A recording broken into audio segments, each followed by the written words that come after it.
Shalom saudara-saudara yang kekasih dalam Kristus Yesus. Salam sejahtera untuk kita semuanya. Salam sehat. Apa kabar saudara-saudara yang kekasih? Kita kembali pada hari ini bersama-sama merenungkan renungan penyejuk iman kita. Namun sebelumnya, seperti biasa, mari kita awali dengan doa. Mari kita berdoa.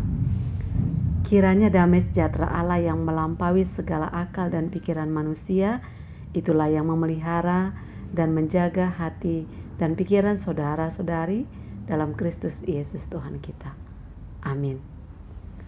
Saudara-saudara yang kekasih, hari ini saya mau mengajak kita untuk merenungkan tema tentang jangan malas dan jadilah bijak. Firman Tuhan dalam kitab Amsal pasal yang ke-6, ayat yang ke-6 sampai dengan ayat yang ke-11 akan saya bacakan untuk saudara-saudara pada saat ini. Demikian firman Tuhan. Hai pemalas, pergilah kepada semut, perhatikanlah lakunya dan jadilah bijak. Biarpun tidak ada pemimpinnya, pengaturnya, atau penguasanya, ia menyediakan rotinya di musim panas dan mengumpulkan makanannya pada waktu panen. Hai pemalas, berapa lama lagi engkau berbaring? Bilakah engkau akan bangun dari tidurmu, tidur sebentar lagi, mengantuk sebentar lagi, melipat tangan sebentar lagi untuk tinggal berbaring? Maka datanglah kemiskinan kepadamu seperti seorang penyerbu dan kekurangan seperti orang yang bersenjata. Saudara-saudara yang kekasih, mungkin hampir semua kita tidak senang dengan semut, bukan? Seringkali kehadiran semut sangat mengganggu bagi kita. Apalagi kalau sudah ada sekelompok semut mengerumuni makanan kita atau mengerumuni minuman kita, kita merasa agak jijik ya. Terkadang kita tidak suka dengan sekelompok semut-semut. Dan kita merasa terganggu dengan itu. Apalagi ketika kita digigit, itu sangat terasa pedas ya, pedas, perih. Namun dalam firman Tuhan pada hari ini kita melihat bahwa Raja Salomo memuji si semut ini. Raja Salomo memuji si semut ini dan mengatakan kepada kita, perhatikanlah, ingat, tingkah lakunya. Bagaimana kita memperhatikan tingkah laku semut? Maka sekarang mari kita melihat atau mengingat saudara, ketika saudara memperhatikan tingkah laku semut, apa yang saudara bisa lihat dari sekelompok semut atau dari binatang semut? Semut itu terkenal sebagai binatang yang rajin, ya, yang aktif, pengerja. Mereka suka bekerja, suka bergerak. Dalam hal kerajinan bekerja, semut adalah contoh yang sangat baik untuk kita tiru. Semut memiliki etos kerja yang luar biasa. Walaupun semut itu nampaknya kecil, tetapi dia tidak pernah merasa lelah sewaktu mereka sudah memulai melakukan pekerjaan. Dan ketika mereka melakukan pekerjaan, mereka melakukannya dengan komit tekun. Terutama dalam mengumpulkan dan menyimpan makanan. Dan juga dalam membangun rumah atau tempat tinggal mereka sebagai satu koloni. Semut terkenal tidak perlu dipimpin, ya. Walaupun tidak ada yang memimpin, tidak ada yang memerintah, tidak ada yang mengatur mereka, tetapi ia terus menyediakan kebutuhannya, rotinya di musim panas. Dan pada waktu panen dia mengumpulkan makanannya. Sehingga ketika musim dingin datang, mereka tidak khawatir lagi tentang mau makan apa mereka. Apa yang mau mereka makan. Karena mereka sudah menyediakannya sedikit demi sedikit. Mereka ulet, tekun. Itulah sebabnya Raja Salomo memuji kerajinan semut dan mengutip keaktifan mereka sebagai contoh bagi orang-orang yang mau atau yang ingin hidup secara bijaksana. Raja Salomo mengatakan, "Hai pemalas, pergilah kepada semut, perhatikanlah lakunya, dan jadilah bijak." Saudara-saudara yang kekasih, tidak ada orang yang suka dikatakan bahwa dia adalah seorang pemalas, bukan? Sama seperti kita juga tidak suka kalau ada orang mengatakan kepada kita, "Hei pemalas." Kita tidak suka. Tapi mari kita uji, apakah kita ini termasuk pada kategori orang pemalas atau bukan. Seorang pemalas atau yang dikatakan pemalas itu biasanya kalau dia mau bekerja harus ada pemimpin, harus ada yang memerintahkan. Ya, jadi kalau ada pemimpin dia mau bekerja, dia rajin bekerja. Tapi kalau tidak ada pemimpinnya, tidak ada yang mengatur, dia bermalas-malasan. Bahkan dia tidak bekerja. Ya, kalau ada pemimpin datang atau atasan datang, wah dia aktif ya, kerja sana. Ya, dia sepertinya sibuk sekali. Tapi begitu pemimpinnya pergi atau atasannya pergi, nah mulai dia duduk sana, ya, sebentar keluar, ya, kemudian masuk. Selalu saja ada yang dia lakukan sehingga pekerjaan dia tidak kerjakan. Nah, kemudian kalau dikatakan pemalas itu biasanya sering sekali menunda-nunda untuk memulai apa yang harus dilakukannya. Ya, tunggulah, sebentarlah. Itu sebabnya dalam ayat 10 dikatakan tidur sebentar lagi, mengantuk sebentar lagi, melipat tangan sebentar lagi. Lalu kemudian dia berbaring kembali. Si pemalas juga biasanya banyak alasan kalau diberikan pekerjaan. Selalu saja ada alasannya. Dia selalu mengatakan sebentar, nanti, tapi akhirnya tidak dikerjakan. Itu sebabnya dalam kitab Amsal juga dikatakan seperti itu. Amsal 22 ayat 13 dikatakan seperti itu. Apa yang dikatakan di sana? Si pemalas berkata, ada singa di luar. Aku akan dibunuh di tengah jalan. Padahal tidak ada apa-apa. Nah, itu ciri khas si pemalas.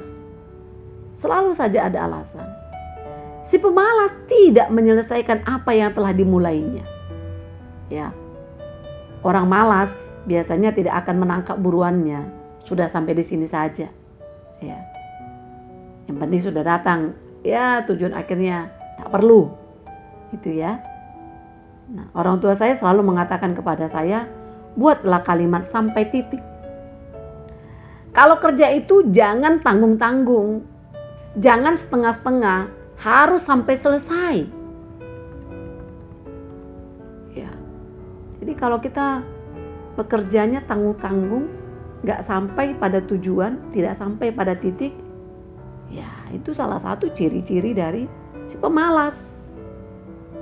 Nah, si pemalas juga selalu mengikuti jalan yang paling sedikit mendapatkan kesulitan.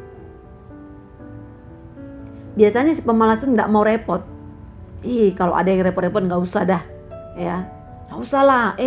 Sudah, kita tinggalkan saja, ya, kita lupakan saja. Nah, makanya Amsal pasal 20 ayat 4 mengatakan pada musim dingin si pemalas tidak membajak. Kenapa? Karena dingin, tidak membajak dia. Saudara-saudara yang kekasih, salah satu penyakit manusia adalah kemalasan. Ada banyak orang yang ingin hidup enak, ya, tapi enggan bekerja. Ingin punya uang banyak, tetapi malas bekerja, malah membuang-buang waktu untuk sesuatu yang tidak berguna.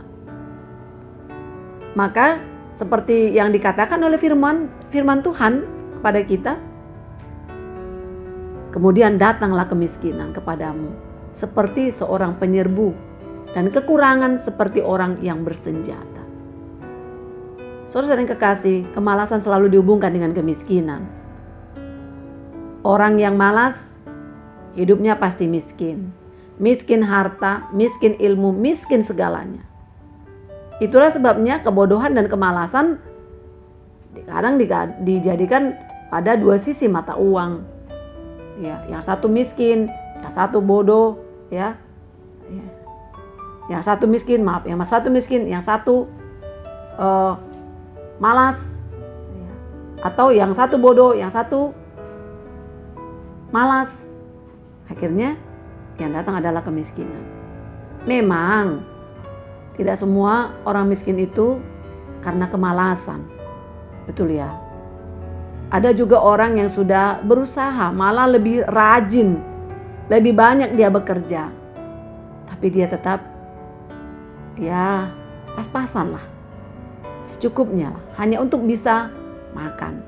Tidak kaya, tapi bukan berarti dia orang malas. Tapi kemalasan pasti mendatangkan kemiskinan. Cuman kemiskinan itu tidak hanya milik orang malas. Ada juga orang yang sudah rajin bekerja. Ya.